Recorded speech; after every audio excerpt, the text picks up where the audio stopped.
আমরা বলবো অনতি বিলম্বে যত প্রাইমারি স্কুল আছে প্রত্যেকটি স্কুলে একজন করে ধর্মীয় শিক্ষক নিয়োগ দেওয়া হোক। আপনারা তা চান কি চান না?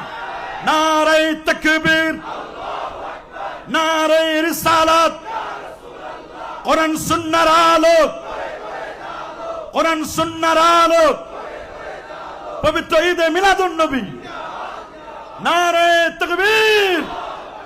আমরা এখন আমার দেশের তো সিস্টেম তো আলাদা, এখানে তো আর এটা ইসলামী স্টেট না, এটার নাম মুসলিম রাষ্ট্র, কিন্তু মুসলমানদের তেমন কোনো এখানে কিছুই নাই। যেখানে মুসলিম রাষ্ট্র সেই জায়গায় মুসলমানদের প্রাথমিক বিদ্যালয়ে গানের শিক্ষক নিয়োগ দেওয়া হয়, কিন্তু কোনো হুজুর নিয়োগ দেওয়া হয় না। কথা বলুন। আমরা এটার তীব্র নিন্দা ও প্রতিবাদ জানাচ্ছি।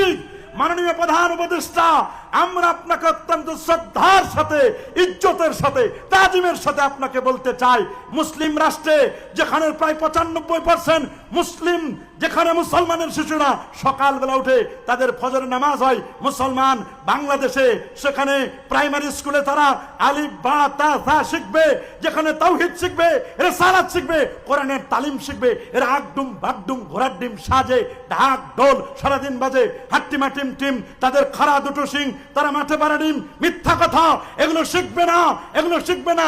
সা রে গা মা পা দা নি সা এগুলো শিখবে না। ঢোল তবলা, একতারা, দোতারা, সেতারা, আউল বাউল ফাউল নামের যত ভণ্ডামি, এই ভণ্ডামি মুসলিম শিশুরা শিখবে না। তারা শিখবে, তাদের টার্গেট হবে পর্বনামা স্কুলেতে হাট্টিমা টিম টিম, পর্বমাগো স্কুলেতে আলিফ লাম মিম, আলিফ লাম মিম পড়ার দরকার না। আমরা বলবো অনতি বিলম্বে যত প্রাইমারি স্কুল আছে প্রত্যেকটি স্কুলে একজন করে ধর্মীয় শিক্ষক নিয়োগ দেওয়া হোক। আপনারা তা চান কি চান না? নারে তাকবীর, নারে রিসালাত, কোরআন সুন্নাহর আলো, কোরআন সুন্নাহর আলো, পবিত্র ঈদে মিলাদুন নবী, নারে তাকবীর। আমরা অবশ্যই চাই